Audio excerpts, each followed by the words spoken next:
high and rise above. Don't leave me helpless, give me hope. I'm walking on a road. Bring me life, give me hope. I know how to fly, look for love. Now you see me, now you're told. I must lose you to be free. Take a look at me now. Am I lonely? Am I stranger somehow? Do you really know me? Brave is my name. I know the way to God. Brave is my heart.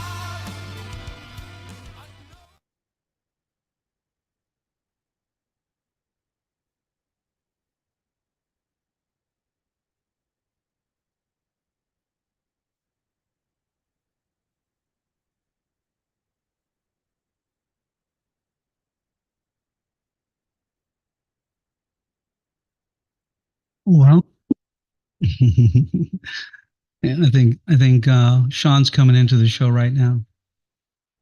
Welcome to the Dean Von Music Podcast Show. How are you doing?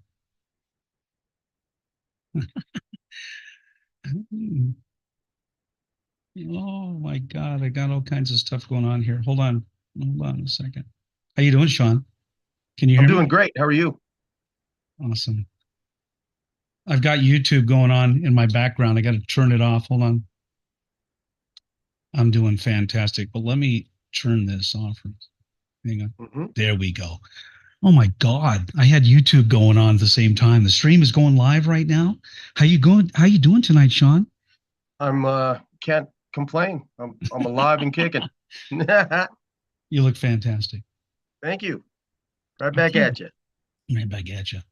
Let me see here. Hold on a second. I think I put myself in a. Hold on a second. Hang on a second. Where am I? Hang on. I hid myself from the screen. So now I got to find myself. Where am I at? All right. Let's see, Dean Vaughn. We got to get Dean back. I'm seeing you right now. Say hi to everyone out there in internet land out there. Hey everybody. We What's have shaking? Shawn. What's shaking? We have Shawn Michael Perry, the infamous recording artist, and has been in many TV shows out there. Give me a second to get adjusted over here. I'm trying to hold on. Hide meeting. Exit full screen. Hang on a second. Bear with us, people. I can't see myself. And I know I'm somewhere. Hold on a second. Nope, not right there. Bear with me. Sure. We are live. We're streaming live tonight on not on Facebook, YouTube, and Twitch. And what I did is when I was showing the preview, hang on a second. Show self view. There I am. Yay. Can you see me? No. You can't see me? No, sir. I mean, I can see you. Yeah. Okay, that's what I meant. Yeah. So I want to be able to see both of us because when I do this live show thing, I want to see both of us. And if you got something to say, I'm going to put you full screen. And we have some songs. I Will Survive, Blood Red Dawn. We're going to play tonight. And I didn't get a chance to do my introduction, but if you're a fan of movies and TV shows, you're going to love Shawn Michael Perry. He's a national recording artist, and he's now signed with Curtain Call Records. And Brian Moore turned me on to these guys. And he was in the movie Last of the Mohicans, Wild Bill, The Witness, On Deadly Ground, and not to mention TV productions such as Star Trek, The Next Generation, Murder, She Wrote, and Dr. Quinn's Medicine Women, and CBS After School Special, My Indian Summer. Is that all right? That's all right. And I'm sure you've done a lot of other film. I'm sure you have other film credits out there, and we're going to talk a little bit about that. So, how was your day? Let's get started. How was your You day today? bet. My day was great. Everything's doing well. Our business, me and my wife's business is just jumping all over the place. And That's awesome. That's awesome. yeah, woke up very excited to be able to do this interview. It's been a minute since I've done some of these, so yeah, can't wait. Well, this is going to be really good for both of us because you make me look good and I make you look good. It's a win-win. And I want to talk a little bit about you, your personal life, when you got started in music. We're going to go all the way back to your Uh-oh. childhood and Yeah. in your upbringing and your parents and everything. And I just kind of want to. I don't want to go too deep, but I do want to know a little bit about your personal life, and I'm sure everybody that loves your music also wants to know, who you are, Sure. and then we're going to talk about what you've been up to. So take me back all the way when you first got started in music. What interested you, especially in rock and roll? Oh, well, two different stories for sure about that. First one being I lived in Guam, Okay. and my dad was in the Navy at the time. And there was a show called the Flip Wilson Show that was on. I remember Flip. And, I was begging to please let me stay up to see this show because this young sensation was going to be on named Michael Jackson. And I was like, I got to see that. And sure enough, I got to see it. Changed my life that night. At 6 or 7 years old, I knew that was my destiny to perform and entertain. Yeah. There was just something so special about him that I connected with. So that was my first rendition of music. And then the second thing would be when we were young, my dad took me to see Redbone. Oh yeah, I remember Redbone. And wow, what an exciting group. In my opinion, they were a rock band. And was my first seeing guys perform in such a way. Right. And just amazing. Then when I got a little bit older, I was a paper route guy, man. I was used to throw the paper. Didn't we all throw papers as kids? Yeah, it I was mean, I great. think everybody threw a paper, right? I love the independence of it. Yeah. And so I won the paper carrier of the year deal, and I got a free. There's a contest for paper. Yeah, yeah. Oh, that's crazy. And this was in Casper, Wyoming, of all places. And so other Middle of kids fucking won nowhere. Yeah. also. It was like age group or statewide kind of thing. For the Casper Journal, it was called. Right. And so the prize was to go to Denver and see Kiss, man. Oh my God. That's awesome. And unbelievable. And I've never seen things like that since then. How old were And you? How old were you when you saw Kiss? 10, almost 10. 11. Oh my God. And wow, it was at a place called McNichols Sports Arena in Denver, Colorado. Oh my God. And I just never see nothing like that. And the juxtaposition of the whole thing was, first they had the guy on that was singing the song Kung Fu Fighting. Remember that? I actually interviewed a person who was played with, I forgot his name now. Oh, Lordy. Yeah, the singer. And so, that was Everybody that was kind of Kung music, Fu right? fighting. Yeah. And then here comes Kiss after that and just blew the whole place apart, man, and blew my mind and everything else. So still to this day, they're still rocking or just finished up their deal. And I mean, the album Dressed for Kill, I mean, come on, I was all over that. Yeah. But so what a lineup. Kung Fu Fighting and Kiss. I would have never thought those two would be on the same stage together. No, me neither. This was in 77, I believe. 77. Okay. Yeah. And wow. Yeah. Wow. What a contrast. So when Kiss came on, did they have all the fire and the makeup? Yeah, it was amazing. The floor risers were coming up, and Gene belched out a big old thing of blood and scared the hell out of everybody. And right. He was a scary just fucker. Amazing, man. I'd never seen nothing like that. I was like, this is amazing. I love Uh, Gene Simmons. Yeah. so of course, your inner self feels like I can, climb mountains with this whole deal. Right. And so it was very invigorating and something I'll never forget. You know what? You're not the first person who's been influenced by Kiss. Uh, I would say 90% of my guests have mentioned Kiss. hmm It's so funny. And well, of course I grew up with Kiss as well. I had a lunch pail. I was a drummer, so I dressed as Peter Criss. Nice. I loved Kiss. They were such a novelty, an image, not only their music, but their whole persona. Everybody wanted to be them. Not to mention they actually could play. They could And actually play. and so that was another thing that blew me away too, because I had seen, I can't remember who it was, somebody, it doesn't matter now, but a few groups, it was like, are you serious? That's not really that good. And then these guys like just took it to 12, and Right, and it was right. like, wow. And then I think so they set the bar pretty high back then, I think, for live shows. Yeah, And I'm they glad did. they did.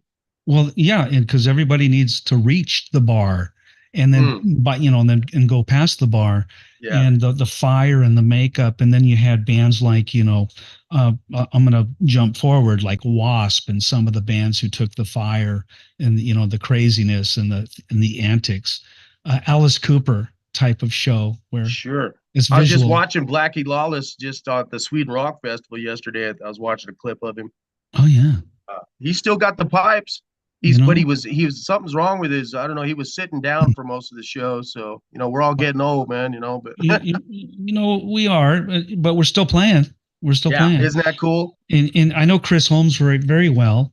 Chris used to come see me. I'm a musician. I don't know if you know my history. I was the lead singer for Danger, and I've written a bunch of Nice. songs, and I have 3 albums out. Chris Holmes used to come see me practice over in Pasadena, in Oh, California, and Chris was dating Lita Ford at the time.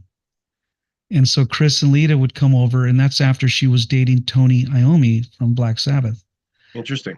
And Chris Holmes, my guitar player, was his technician.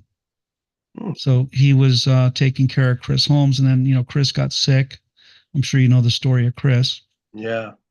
And Blackie, I haven't really followed too much about Blackie, but they're still doing it. I think I saw tour dates with aren't they Yeah. in right now? Yeah. Wasp, yeah, Yeah.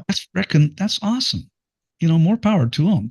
You take bands like Aerosmith, and Bad Company, and Rogers, came out and started singing again, and all of these music, Mick Jagger, Rolling Stones, these guys are Hmm. still playing today. So age is really just a number. Age is just a number. We can play until we can't play anymore. Right. I Literally. mean, look at the guy like Tom Jones, for example. Holy mackerel. You know. Tom Jones and his son, the story, right? His son Mhm. said, "Dad, you need to do this new album." And what was it? Oh my God, I haven't even thought of Tom Jones. The bomb, sex bomb. He did the sex bomb, and his son encouraged him to get back out on the road. Tom Jones, and go back on tour again. Nice. Freaking awesome. And well, let's get back to you. So you were around 10. You got introduced to Kiss, and where did you go from there? Sure. Then, it was a lot of practice in the basement or in my room or wherever I could go. Uh, and then also, finding new, that looks good. Finding, new vocal voices as I'm getting older. Yeah.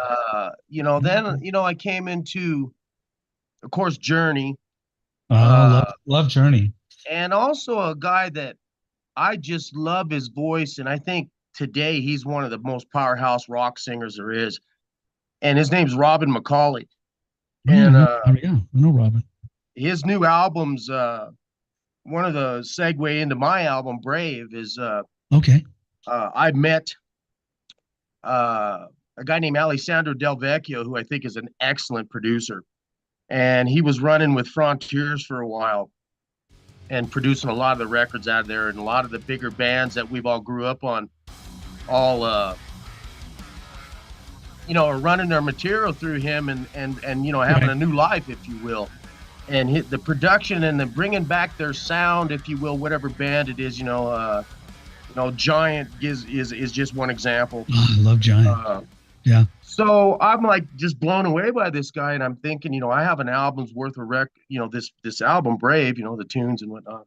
Right. Right. And I'm thinking, I need to find somebody that I can connect with that understands me, and understands my music. And Yeah. so I just wrote an email to this guy. I didn't know him from nobody, but I just knew he was good.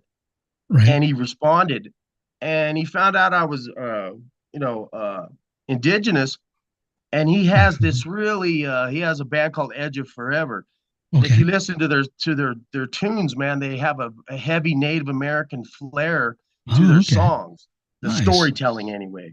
This mostly being of Seminole Indians in Florida that he's fascinated with. Okay. So we became this relationship in 2013, 2014, and I knew him for about 6 years and never asked him to help me record nothing. Just was glad to be friends with him, Right. And then the time came, and we started working on this album, Brave. And so let me step back a hair there. So I reached out to Rob McCauley because I was like, wow, this guy's doing your record and your vocals are killer, bud. And I'm like, and so I had met him 30 some odd years ago at this club, and just, we hit it off back then and been friends. And I asked him, I said, where are you recording your vocals, Robin? Because whoever's doing that, wow. And he goes, yeah, it's right over here in LA, close to my house. His name's Andy Zuckerman. Andy Zucker. Okay. Is he that name rings a bell? Is he a famous producer? I think so. Yeah. I mean, he's done a lot of good work. Okay. But Robin for sure, Jeff Scott Soto's records. Right. Just an excellent vocal producer. He also did Hurricane's newest album. Are you talking about the Hurricane now, right? With Tony? Yeah, the band. Tony and Carlos? Yeah. Okay. Not Carlos, but okay. Was Carlos. Yeah. Got it. But anyway, that whole trip. Okay. And I, Andy's just awesome, man. And and it's just like real laid back. You go to his house and we're in his back, they're doing our thing, and I look up on the wall and there's Robin and there's all the guys that I grew up listening to, and they're doing their thing right there. That's where they're making the magic happen. Right. And I was like, well, I need to make some magic there too, and so I think that's what we did. But elated to be. How'd you originally get in touch with say Robin? the name? Yeah, Robin. How'd you originally? Yeah, I just reached out to him on Facebook. Okay. And just said, hey, I'm wondering what's up with that. And he got back to me. He's such a gentleman. Yeah. And I was just, it's really cool, how sometimes your relationships, you bring up Pasadena. I used to run with this kid. His name is Kurt James, man. Like Mr. Pasadena for sure, bud. Yeah. You're starting to sound like Pasadena right there. I used to hang out in Pasadena a lot. Oh, man. Ray Hernandez, one of my favorite drummers of all time. He passed away, unfortunately, man. He's from that neck of the woods. I'm sorry to hear that. Do you ever play down at the Ice House down there, Pasadena? Yeah, I know it. Remember the Ice House? We were called at the time, when I was playing with Kurt, we were called Snagglepuss. I remember Snagglepuss. Wait a minute. We're about the same age, I think. Yeah. I might have a couple on you. I'm not sure. So, anyway, just some great people and some great times. And that's another thing about music. I knew I had to go to LA to cut my teeth, Right. A funny little small story about that is, the lead guitarist for Autograph. Oh yeah. Went to the Musicians Institute, and so did his a buddy of his, but they were in a band called Silverload, and they were in Montana one time when I was younger, and I went and saw them and told them how interested I was in music and all that, and they told me, they said if you're smart, you'll go to LA and you'll get hooked up at the Musicians Institute, and and they told me straight out of the deal, they said it's like a big toolbox. and you could go in there and just start using your tools, brother. You're talking And about I took, MIT, yeah, right? and Yeah. I took them literally. And sure enough, I went to school there, and I graduated in '91 with the first vocal class that they had there, Oh, okay. All right. and that was awesome, and a lot of cool stories with that. And but learned, some really great things about music. And the other neat thing about MI is like you never know who would come in off the street. The lead singer Danger, or uh, you know, uh, You know what band I was in? you see how I threw that in there, right? Yeah. You know, But like George Lynch would roll through George there, or Lynch. There you go. whoever, right? Or Yeah. then you get like your jazz guys, like the bass. I consider him a jazz guy, but Joe Porcaro, and his Carl. Yeah. sons. Yeah. Yeah. Anyway, Yeah. Good. it was You know a what? great time in the early '90s there when I was in Well, Hollywood. you are a singer, you play guitar. What else? Mhm. What other instruments do you play? And tell me a little bit more about your music background on the Sure. instrument. When I was really young, when I lived in Montana, I used to listen to NPR station, and Okay. they'd have all the classics on in the morning. Right. So I would go to this,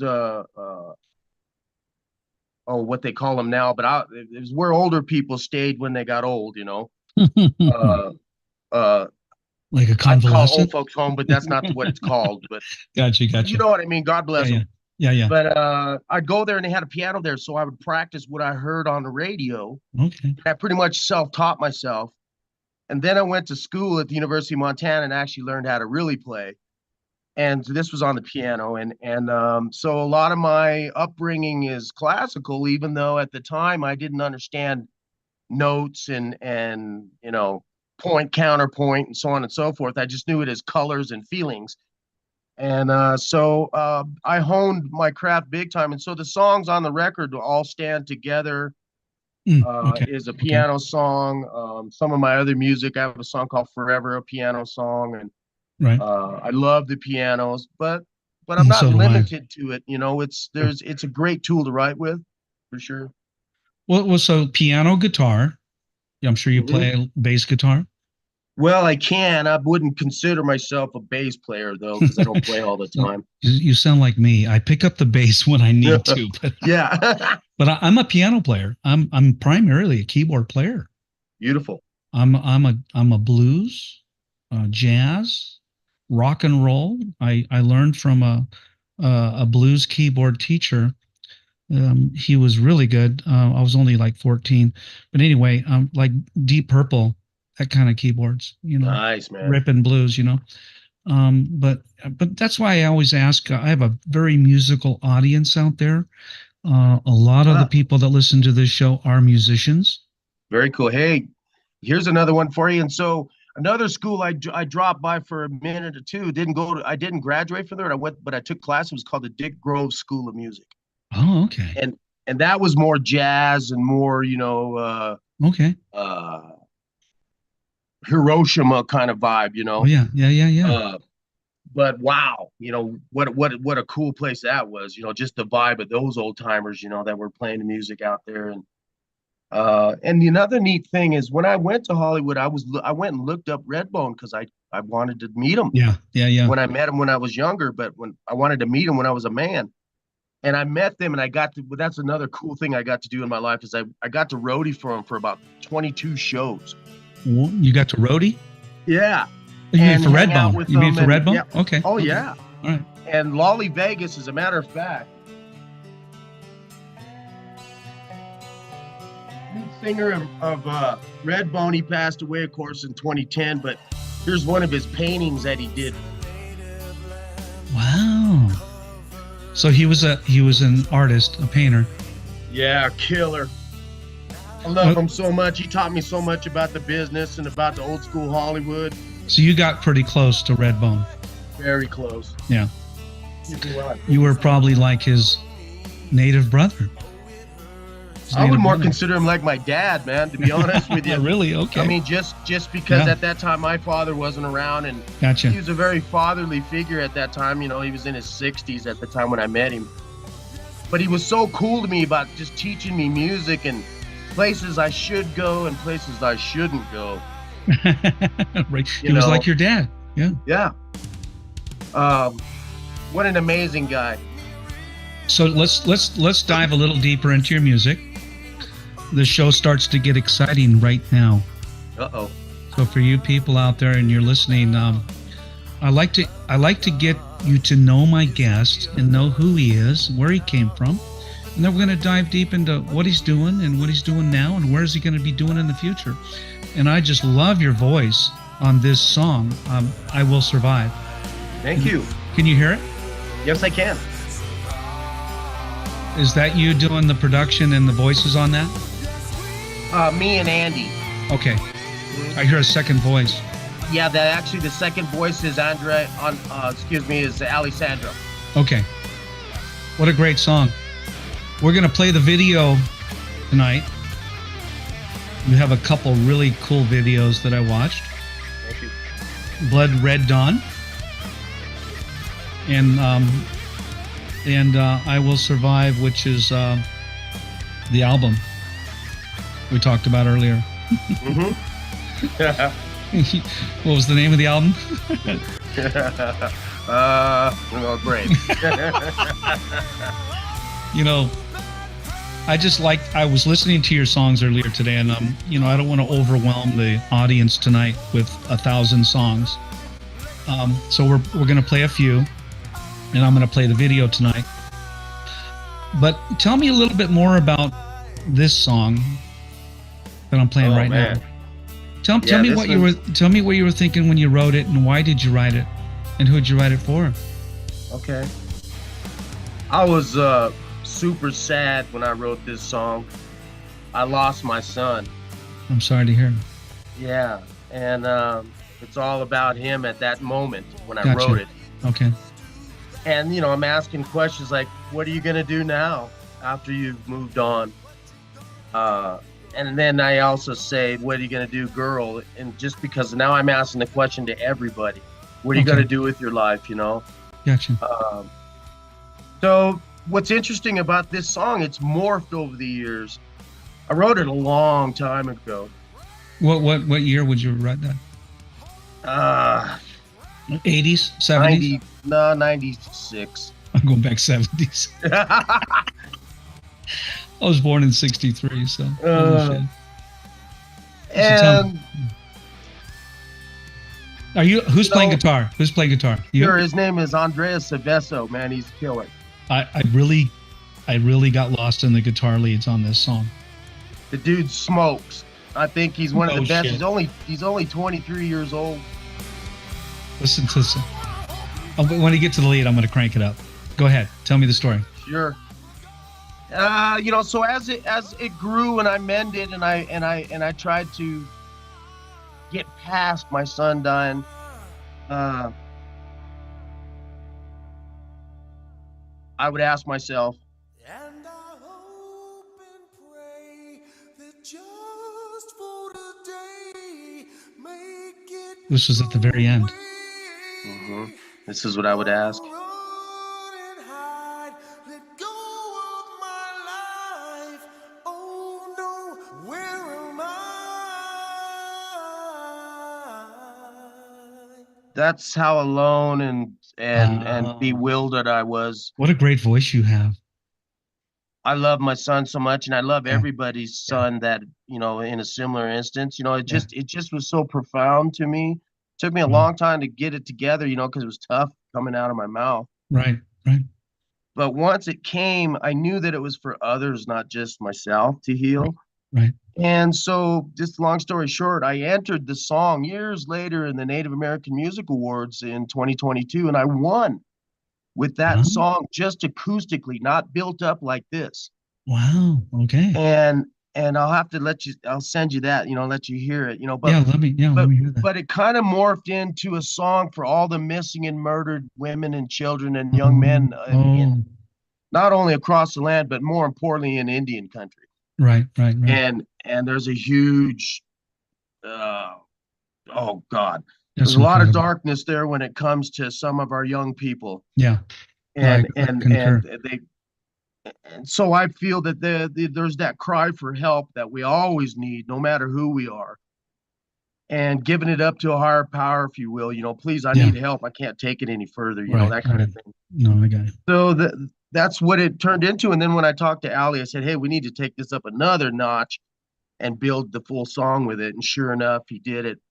And that was a really beautiful thing about working with Ali, is like he was so seamless when it came to work. It was like he knew what I was thinking, and I knew what he was thinking. And Right. he was in Italy at the time.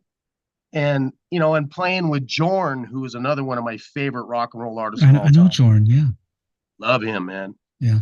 And I just was amazed that this guy was, he's working on about 7 different records while he's working on mine. That's And incredible. I'm like, when do you sleep, brother? And and probably not. It probably But man, doesn't. Yeah. In the last 10 years, that guy's put out more great records than, oh my God, man. I just can't say enough about him. Now you're talking about who again, real quick? Alessandro Del Vecchio. I can't even pronounce that. Ali. But there's a picture of you here. I got. I put it on the screen. Well, thanks. I had to put your name on it because you didn't have a name on it. Where's that picture taken right there? Yeah, that's at the Whiskey A Go Go. Oh, famous Whiskey A Go Go in Hollywood. We've all done our time there, right? Trust me, I have. I've headlined the Whiskey A Go Go many, many times. I won't even go in there because it's another hour conversation. Yeah. But I played Hollywood immensely since I was 14 years old. I was the lead singer for Danger. Yes, sir. I headlined all the clubs in Hollywood, and Motley Crue came to see me play. Front row. Yeah, they came there. I saved them a booth front row at the Roxy. My good friend Tommy Lee is Tom Bass. He's I went to school with Tom. Me and Tom are really good friends. So we were the only 2 rockers in high school that hung out together. And he was tri-tom player in marching band, and I was the snare. I was the snare drum.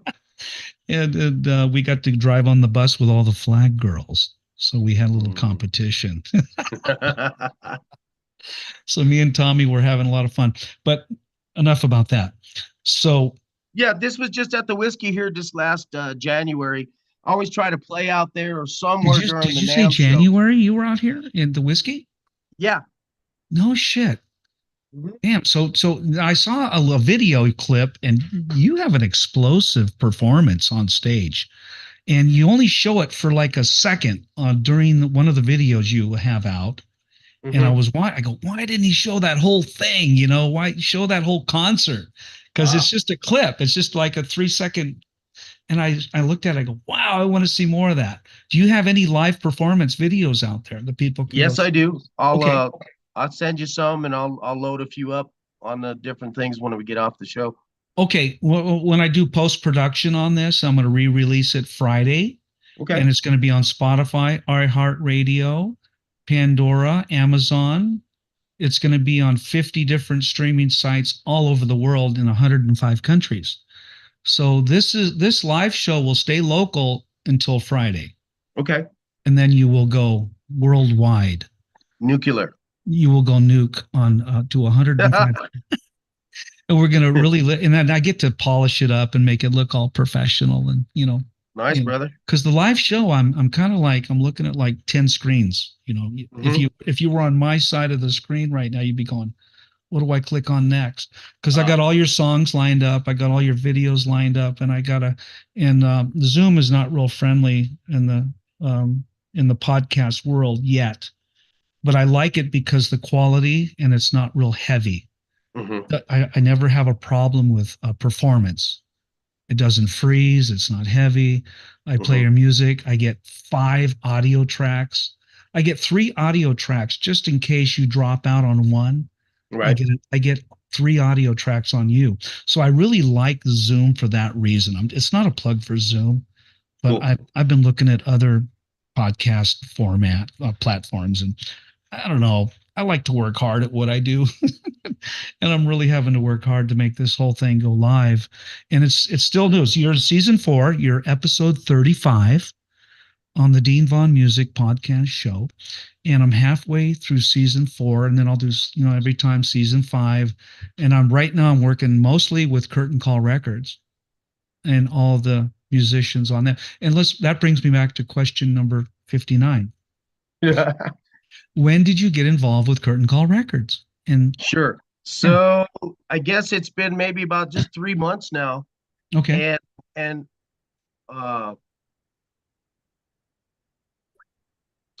when we put the album out first, there was a set of protocols we were going to go by. Me and the producer and some other people involved in my music, i.e. with money. sure. And that didn't work out like I thought it was going to. So I sat back for a while and I'm like, wow, man, I need to find somewhere a home for this record because it's just too good to just sit on the table. Right. And I mean that in the most humblest ways. It's because of the group of people I brought together, not just because of me. Sure. And I just felt that everybody deserved a shot at whatever that's going to turn out to. Gotcha. The music business, as you and I know, is tough. Oh yeah. And Yeah. thousands of releases every day. Mm-hmm. And but because of our age and what we've been through and who we know, we've been able to create a niche for ourselves. Yeah. And I'm not gonna lie, I'm 58 years old. Oh, you're still young. You're young. Thank you. But of course, like we talked about, our peers and our guys that we like to listen to and people we look up to, they're still rocking. So why can't we? Exactly. I agree. But Curtain Call, I started seeing their feed. I started seeing what they were doing, the type of music they were working with, and their plan of action, if you will, or how they're going about getting the music out there. And right. And I really like that because it just seemed more homegrown to me, and it seemed like people that I really could get into. So once again, I just reached out, a million stars out there, and I just went out there and plucked the star, if you will, or wrote the email to John. And I said, hey, I need a home for me music. And I was wondering if you would at least just take a listen and tell me what you think. And, the rest is history. And here we are. And I'm so happy that I got involved with him. Well, good. And you're not going to get anywhere unless you reach out and ask. You gotta say something. You gotta, in this business, it's so competitive. If your voice is not heard, nobody's going to know you need help, or you need help getting your music to the next level. Mm-hmm. And the other cool thing about music and meeting people over the years, and I'm in the Screen Actors Guild, and I'm in the this, that, and the other guild, blah, blah, blah. But the cool thing about it is meeting some of those people who are now, people that, do music supervision, or, one of my best buds is actually the president and the guild for the whole, music supervision guild. That's fucking awesome. And very interesting about that, I was playing a show in Hollywood long time ago, and this lady brought her son to the show. He was like 11 years old at the time, just like me, kind of thing when I was a kid. Yeah. And he dug what we were doing. That's cool. And now he's the president of that guild. Holy shit. And so that's nice to know. And so I'm trying to segue into getting more of my music in film and TV also, because I've actually worked on it in the business on one side of the fence, if you will. Well, tell me, that brings me up to question number 60. So, music or film? What do you most enjoy to do? Music. Okay. I kind of thought that. Yeah. Film is an interesting process. It's not live, it's not theater, Right. But music allows you to do free expression of everything that you're feeling without somebody telling you, here's the script and I want you to say it this way. Right. Yeah. Mm-hmm. So music is free expression. And I think that's probably why. And I would like to talk to Rick Springfield, when he was in, and I heard he was a musician before he was an actor. Mm-hmm.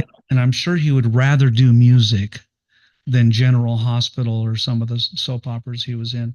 But I don't want to talk too much about him. I want to get real quick. I want to play your video. Okay. Because we're about, I don't know, we're like 40, 50 minutes already into this podcast show. Can you believe it? That means that we're having great conversation.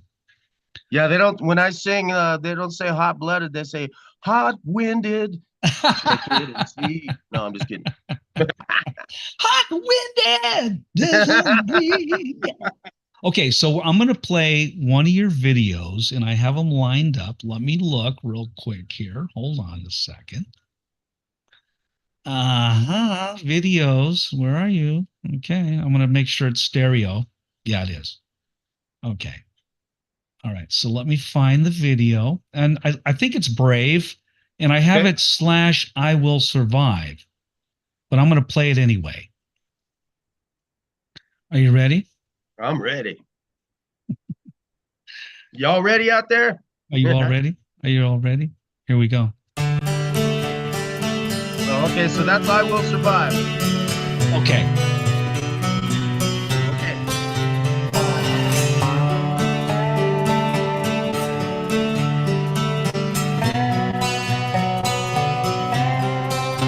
Very cool. Once in a native land, covered in joy. Now it's a wasteland, just buried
Oh my God.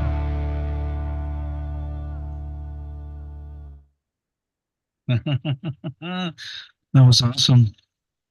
What a great song. What a great song. Let me hold on a second. This whole live thing, it's like everything is in a real time. What a great song. And I know you told me a little bit about, what the song is about. Your son, right? Mm-hmm. Yeah. And I know it's very emotional for you to listen to that song. Mm. And I think the world feels emotional too, along with you when they listen to it. And that's what music is supposed to do. It's supposed to touch our soul, you know? And Thank you. Yes, I agree. thank you for writing Uh, that song. Thank you. oh man, great compliment, sir. Absolutely. Uh, I agree. It's my intention to heal people with the music. Uh, I try to be positive. I try to, like you say, not be political. I try not to get into people's business, but I want to tell the truth, Yeah. and I want to show that if I can get through something, then maybe you can too. Yeah. Uh, so Absolutely. appreciate it. Yeah. Well, and on to let's move on to what. Okay, so we already talked about some of your movie stuff. Are you Hmm. primarily a musical artist now? Are you still going to do film? Or are you gonna move forward into the music? Well, I've been talking a lot with John, and right now what we're trying to do is nail down a tour, Okay. uh, depending on a couple of different factors for next year. Okay. And so that's kind of where my head's at right now. I really want to push the music. I have another album that I'm going to do with Ali also. Okay. So I have another album's worth of material that I'm itching to record. Is Ali working Uh, with anyone else, or is he just working with you? yeah, I think at the moment he's doing Robin's third album. Okay. He just got done mixing. Oh gosh, I forget the name now. I have to send. There's Yeah, so it's not many. important. It's not important. Yeah, It just, but but he's but yeah, he's focused on you right now. well, he's always got the door open for me. Is a better Right. way to look Okay. at it, I Okay. think, All right. which is amazing because he could say I'm too busy for sure. Gotcha. But we have a connection, that's deeper than, here's thousands of dollars or whatever. Sure. It's about the music for sure, and I hit a home run with that, with the I guess for not sounding too wishy-washy, he's like my muse. Yeah. Yeah. Yeah. Yeah. I don't know how else to explain it. We Now, just now, really is understand he the music. instrumental? Is he instrumental in your recording, production, and your engineering and all that? Yes. Okay. Okay. Now, Hmm. do you do any of it yourself? Any of the music production yourself? Yes, I do. I mean, what basically I work up a demo, if you Okay. will, Okay. and then I get it to him, and then he throws the polish Okay. on it. Gotcha. Hmm. Gotcha. Gotcha. So you got a guy. You got a guy. Yeah, I got a guy. We all need a guy. I don't have a guy Amen. Or a girl. or a girl to handle the other side.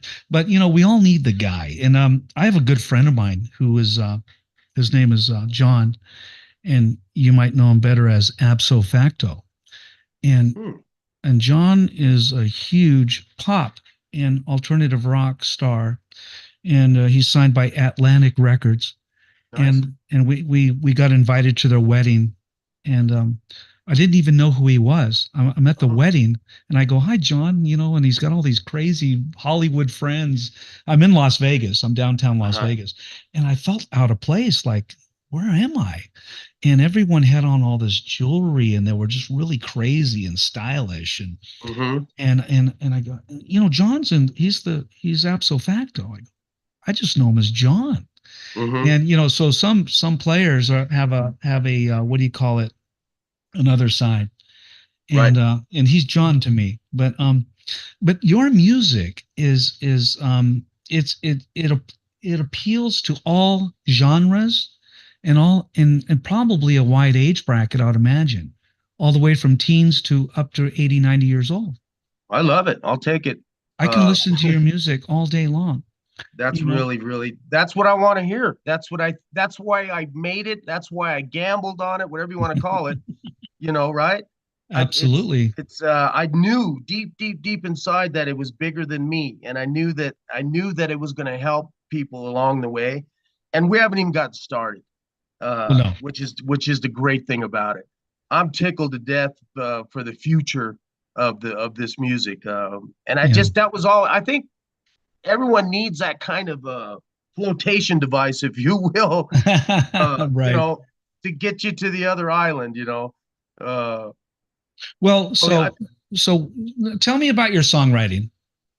Um, sure.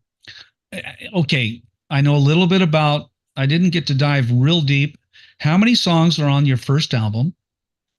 And just give me an idea what you really want to push out there and let people know about the album and where they can find it Okay, and sure. maybe buy it, and bring people to the album. Just tell me a little bit about that. And then your second album. I think you have another album. Yeah. Well, the album that this song, "I Will Survive" and "Brave" and Okay. that are on, that's a 10-song album. It just came out. Okay. We're running it through Curtain Call and also, through my boutique label, if you will. Okay. Gotcha. uh, it's I think it's a well-made record, and it's one of them kind of records that you could put on and listen to the whole thing. And Okay. I just that's something I remember as a kid. I'd go to Peach's record store, it was called, and I I remember that name, remember Peaches. they had the boxes, the peach crates, and Right. but that's where all the killer albums were at for some reason. Right. So, Ronnie Montrose, whoever it was. Oh yeah, Ronnie. And I always would buy records, and I wish I had all those records today. Oh, can you But imagine if we had all oh the my original God, original vinyl? yeah.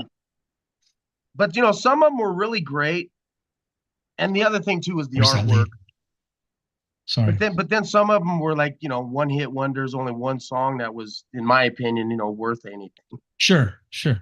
Then that's not saying much, but so I always said if I ever could make a record, I want to make one that you're gonna be hard for you to switch to the next song. Well, you don't want to be a one hit wonder, you know, but sometimes the audience chooses the one song. Back in the day, now we can put everything out there. It's like a what do you call it? A la carte. Right. Smorgasbord. It's like a la carte. You can download one song instead of buying the album. For 12 Mhm. songs. Back in the day, we And had to buy the whole album. yeah. And so Brave, you could get it everywhere. And if you want a physical copy, you can contact Curtain Call Records or myself. Okay. Uh, and Well, and I want people to be able to buy it directly from you as well. And mhm, financially, I mean, we need the support of our audience, and we need that money to go into our pockets as artists for sure. and And musicians. it's a good buy. Yeah, I think. yeah, it is. I Yeah. mean, people have their different things, but I could go to the bar and blow a lot of money, man, and not have a song that I could take home with me. Right, So right, right, right. just something to think about.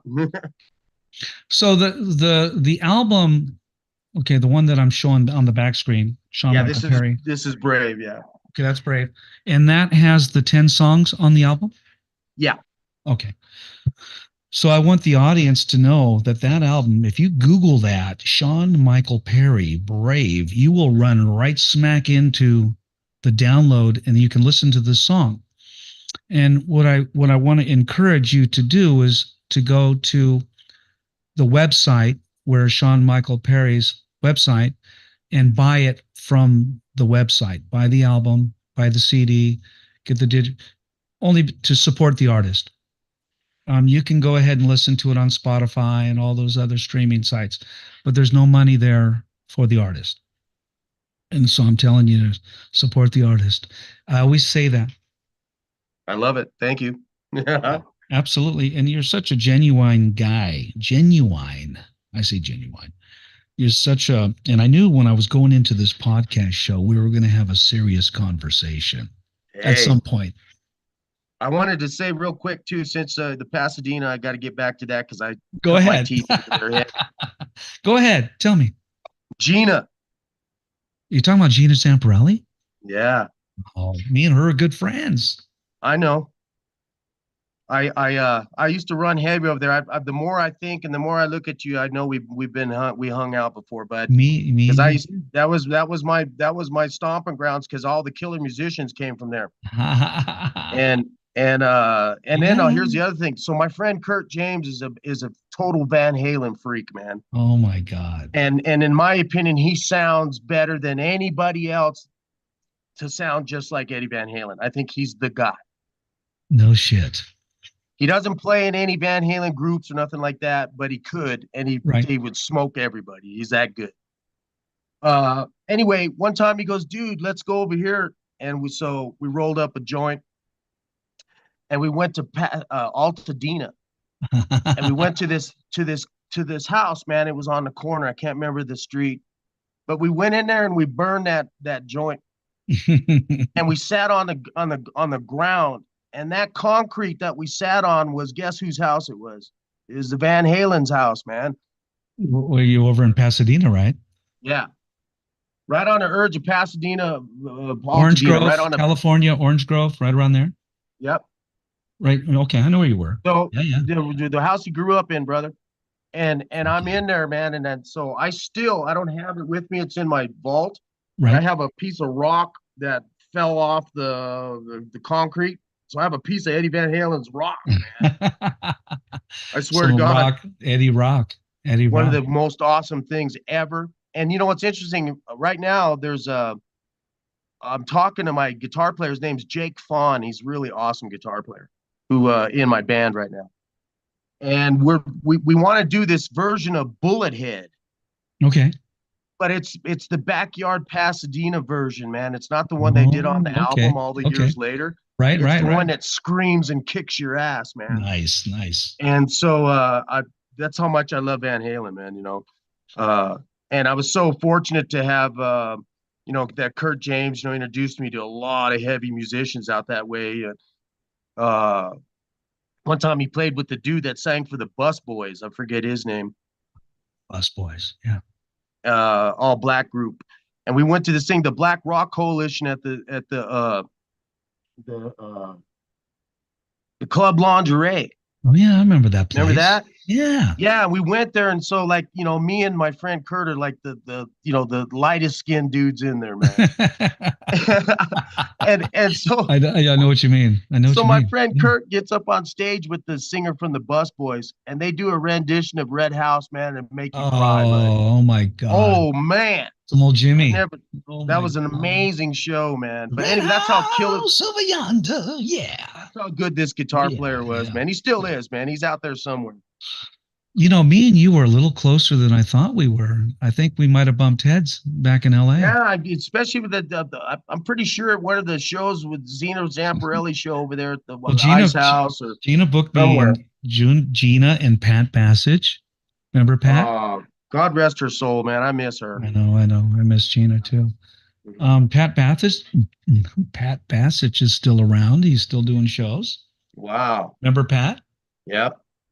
Wow. And he booked me at the Green Door. Remember the Green Door? Oh wow. Out in Montclair? Was it Montclair? I played with the Red Hot Chili Peppers.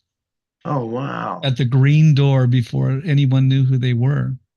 And Pat got some really good acts, and he put me in some really good shows. I was mostly headlining Hollywood at the time, but we would get out and play the Wood Sound and Troubadour, Gazzarri's. I was the house band at Gazzarri's. Oh, funny Gazzarri's, man. Wow. Me and Bill Gazzari were good friends. Before he passed away, we talked a lot. Me and Bill Gazzari talked a lot about how he wanted to get rid of the club. He said, Dean, come over. Let me tell you a story. He says, I don't want to do this anymore. He says, I don't want to do this. I want to give the club to my partner. I'm done. I'm tired. I go, Bill, you can't stop. I go, you brought up a lot of new the Doors. We'll go back to Warrant, Van Halen. You let everyone play here. You're the reason a lot of bands got to be seen in the live circuit, and you launched them to their next, to the next thing. Yeah. Everyone went through Hollywood. They went through Gazzarri's, right? Mm-hmm. And I was very close to him, and it was very sad. It turned into a restaurant. It's now the Gee Club, the Glee Club, or the Gee Club. I don't know what the hell they call it. It's just Yeah. not right. It's not Kazari's anymore. I'll just give you gosh, I remember, of course you'd be out there, pumping your tickets, Yeah, and right. it's just a sea of people out there on Sunset Boulevard. I've never seen nothing Right. like it. And now, there's nobody, or at There's least not nobody. like that anyway. No. Hollywood is not the same, not by No. any means. But I want to do another video. I want the Okay. audience to see you. Now you did another one. Let me see. What was the name of the other one? Blood Red Dawn. Mm-hmm. And you did a video, really interesting video. Can you tell me a little bit about it before I play it? What are people about to see and Sure. hear? Well, it's chaos. It's Okay, yeah. war. Okay. It's the smell of war. It's what's going on in Ukraine. It's what's going on in Palestine. Right. It's the stench of war, and so for me, I wanted to talk about that, and I wanted to explain that it's a no-win situation. Right. And at the very end of the video, I say, "Make love, not war. What the hell are we fighting for?" Which is an old saying. And What a great phrase. I just I don't know. I grew up in the military. My dad was in the Navy for a long time, and I get it. But what's going on now is I don't know. I can't define it I know. Yeah. except for chaos. And it's just an ugly place right now. And so I wanted to talk about that, and I wanted to visually show that. There's a part in the video you'll see where there's little The little figurines soldiers. of Yeah, soldiers. the green We've soldiers. all done that, right? Yep. And I used to so, shoot them but down with my brother. what has that turned into? That's another question. That's why I Right. put it in. Well, let's play the video, Please do. and then we're going to talk a little bit more about it when we're done. So let me find it. It's a Red Dawn, I believe. There it is. I Will Survive, and then we have Blood Red Dawn by Shawn Michael Perry. We're going to play it right now.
That's pretty awesome.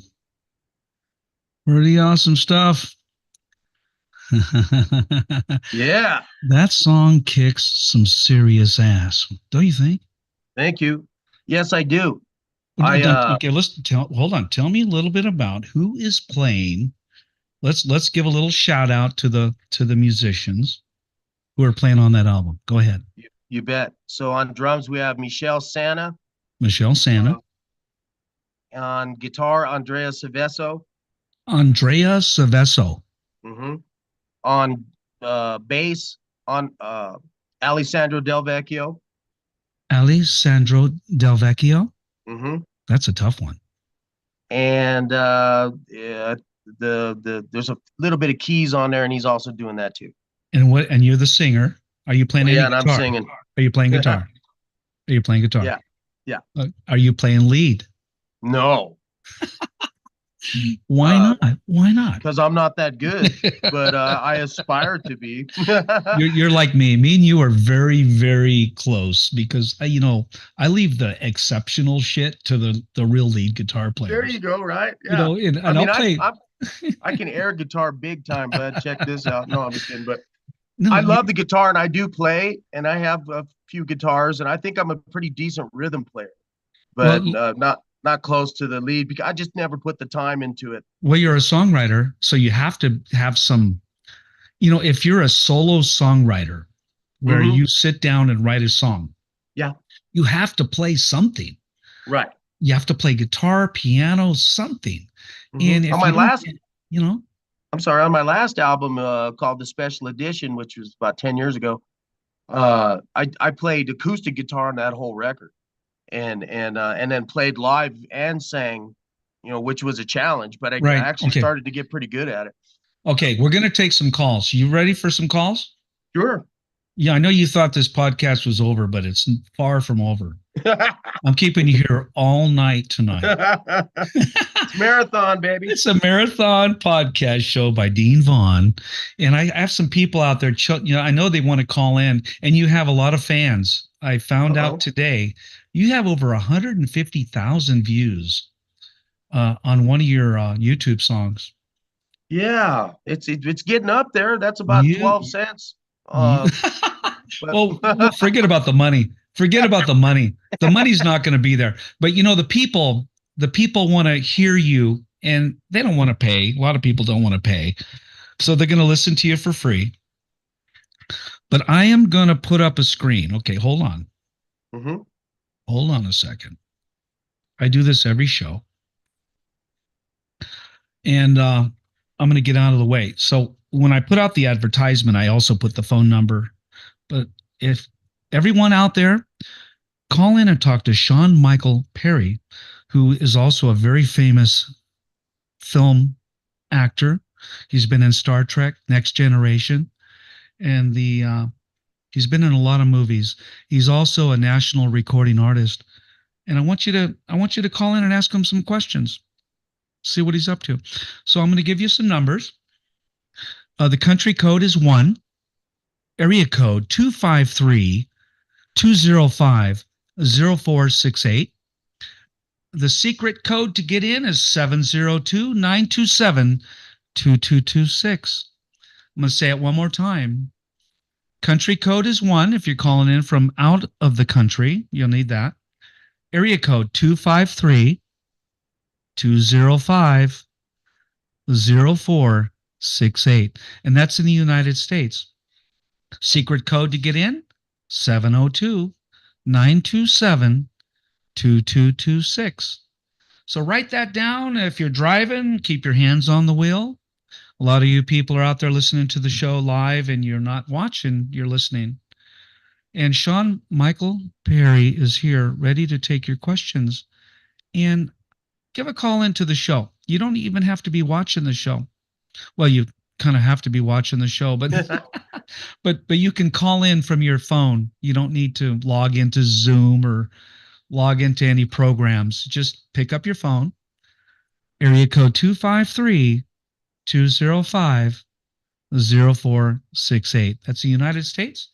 And the secret code is 702-927-2226. 2226.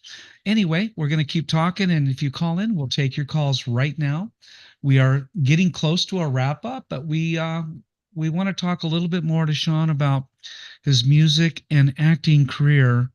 He's been in some very large film productions. In fact, I'm going to ask you a question right now. How did you get involved with, well, let's go to Star Trek Next Generation. That's a big movie. What was your role in that? Sure. I played a Uriah colonist. Okay. Were you in makeup? Oh yeah. And so the interesting, there were 2 episodes actually that I was on, Star Trek: The Next Generation. Right. And this is how I got in. This is how cool Hollywood is. Okay. So I'm in auditioning for Last of the Mohicans. Okay. And I'm auditioning for the Eric Schwig, who actually got the part. I'm auditioning for that part, which is the younger brother of Chingachgook. Okay. And he's also the love interest of the fair maiden in the film. Okay. And so I go to Bonnie Timmerman is the casting director, very famous casting director. And I go in and she goes, well, Shawn, I got some good news and I got some bad news for you. And the bad news is you're not getting the part. I said, okay, what's the good news? And she goes, well, it's a beautiful day out there. I said, holy shit. So I go back out in the lobby and I'm sitting there just devastated, man. Rent's due, everything's, it's Hollywood, man. Oh yeah. Oh yeah. And I'm sitting there and here comes this guy in a gray pea coat, and he's kind of disheveled and got his sweats on underneath and whatnot. And I'll be damned if it isn't Captain Picard. Really? Yeah. And Captain Picard. Here he comes. And so he's got a script in his hand and it's folded in half, and he goes, is Bonnie here? I go, yeah, she's in the office right there. And who's Bonnie? That's the casting director. Okay. And I said, gosh, you're the guy from Excalibur. That was the movie I first saw him in. He was Guinevere's father. That's right. Okay. Holy mackerel, man. What a killer dude, man. And so he's like, well, I've kind of thought it over, son, and I'm not right for this part, and tell Bonnie I'm just going to bail. What? and so it was the part to play the colonel of the 2 girls in Last of the Mohicans, their father. All right. And he goes, I'm not down on it. I'm out of here. And I go, wow, man. So 3 years later or 4 years later, whatever it was, I go into audition for Star Trek: The Next Generation, and guess who's there? Captain Picard, because he's directing the episode. That's crazy. And he goes, I remember you. He goes, you got the part. He goes, it's only one-liner anyway. It's no big deal. It's only like one-liner. Yeah. Yeah. And I said, awesome. So that's how I got that. Well, was it really a one-liner? Yeah. And a featured part. But it was good money, and it was him, and it was Star Trek. Yeah, yeah. So if I watch it, can I see you in it? Yeah, it's called the Uriah Colony or Uriah. I'll send it to you. Yeah. I want to check it out, man, because I'm going to be looking for you now. But isn't that interesting? First of all, to see a guy give up a big time part, because he just wasn't into it, Yeah, that's fucking stupid. Wow. Just do it. Yeah. What the fuck? But hey, it was just interesting to see the other side of the fence. Another great story about Hollywood is I'm gonna forget his name now. He was the airline pilot in Wonder Woman. He was the colonel in that, or the captain. Not the comedian guy. Yeah, him. Oh, what the hell's his name? God, I forget his name. He owns all the wagons that are on the sets on every Hollywood set movie. How could we forget his name? Everyone out there screaming at us right now, going, "Don't you guys know his name?" But there's a cool guy there, man. I did a Indian sweat with him in Wyoming one time, and him and his wife were in there with us, and I asked him, how come you don't act anymore? And he goes, I just did what I had to do, and I'm into something else now. And I was just like, wow, man. And you know that he could still get, I think he's passed away now, but he could get all those grandfather, he was the guy, man. He could get all those parts if you wanted them. Well, tell me about the Mohicans, the last of the Mohicans. A little bit about that. Yeah, so didn't get the part originally, and as I'm still sitting in the room because I still haven't the shell shock hasn't wore off now from Jean-Luc Picard. Right.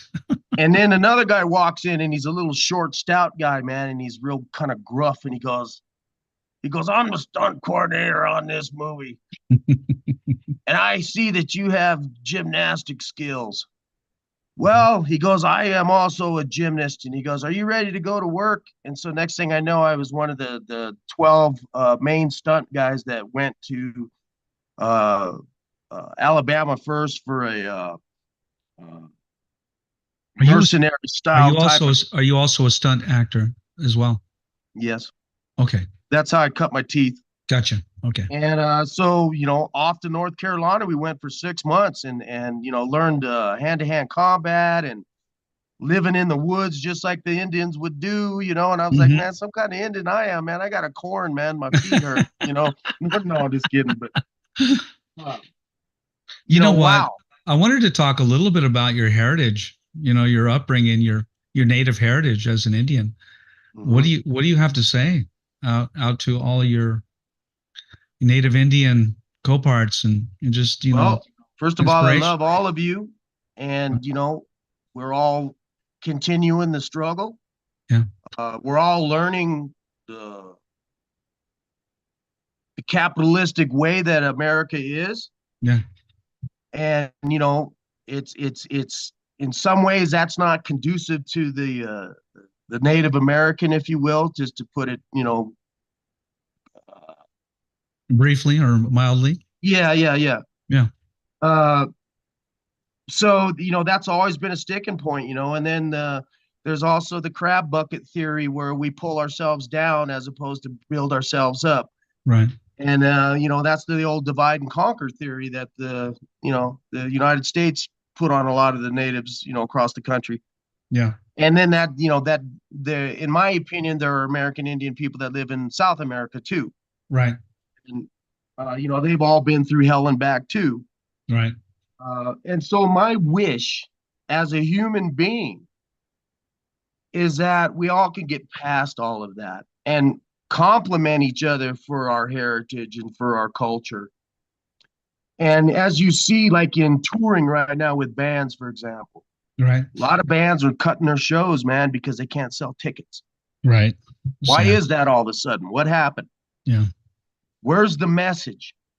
Where's the how can I lose you in my song, for an hour in my performance? How can I Taylor Swift you? Right? I mean, that's an amazing thing right there. I'm not going to get into it too much, but it's right. What does she do? What is her thing that gets all of these people, and talk about age group, from 8 to 80. Right. There's something special about that. I want to tap into that. Well, give that to the people as well. Right. And you're communicating.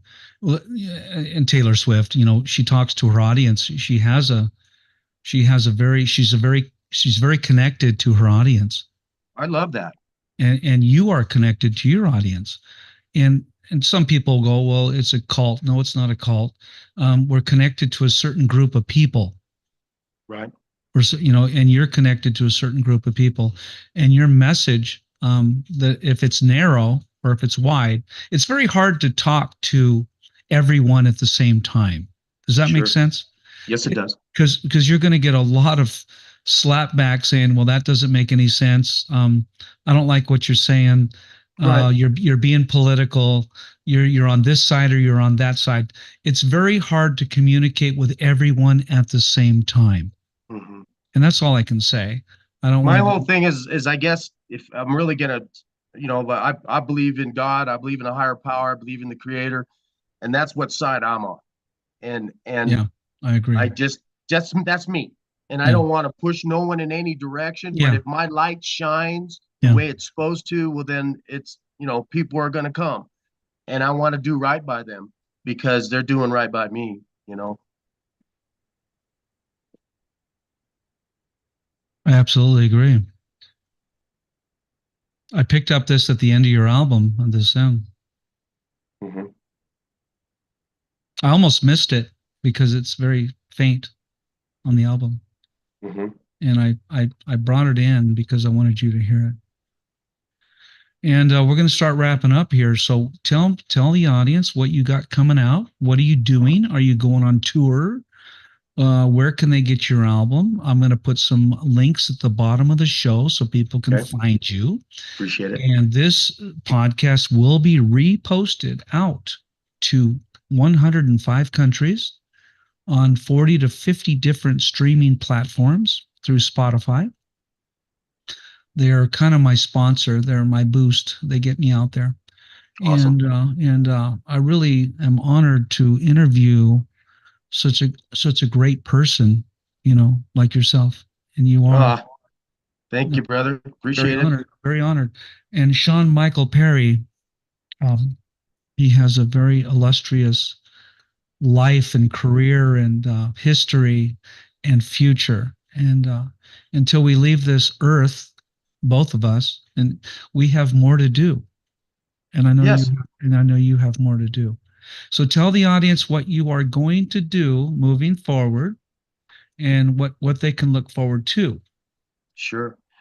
So I and Curtain Call Records are working on a plan now to do a small tour starting in November during Native American History Month, and then culminating again at the Whiskey on January 24th. Nice. We'll be playing there during NAM week. And Oh, okay. During NAM. yeah, so come I'll see be me, down brother. there. Come I'll hang be out. I might be down there. I might go I'll up take care there. of you all the way. Can I come on stage and introduce you or something? Yes, that would be even cooler. That'd be fun. The podcast, baby. Dean Vaughn. So tell people how to get your album. To go out and get your music. So you can get it on just about any download digital platform there is. I have a preference. I like it. It's called Here Now.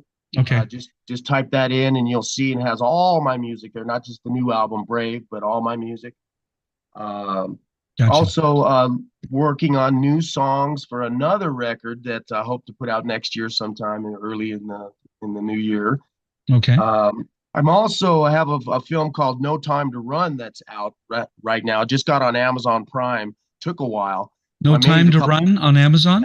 No Time to Run. Yes. Is that a short film or is that a? No, it's a full feature. Full feature. Okay. And it's got some cool people in it, and it's about America. Okay, And cool. it's a kind of a comedy. I love anything about America. Kind of a science fiction comedy, if that makes any sense. Are But you it's my first lead role, so I'm pretty happy about Oh, that. okay. Very cool. Yeah. So everyone And, go out and check out Shawn Michael Perry, lead role.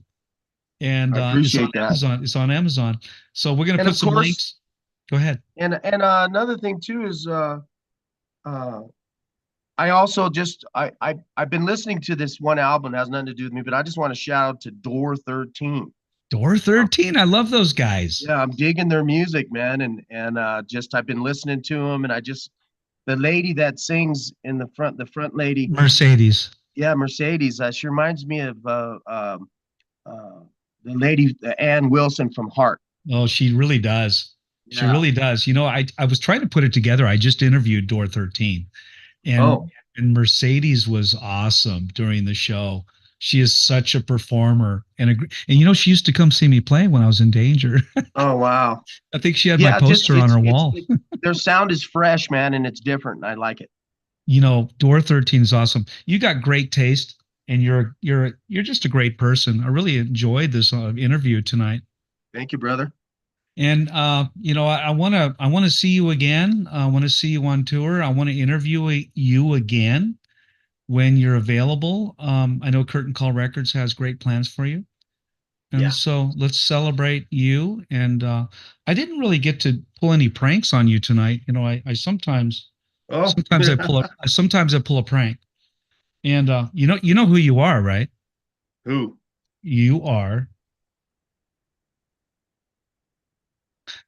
are Hold on. Hold on a second. Bad to the bone. And I think, well, what am I, I just love to do this kind of stuff. And I think, your life calls for a celebration. Man, I need more people like you in my life.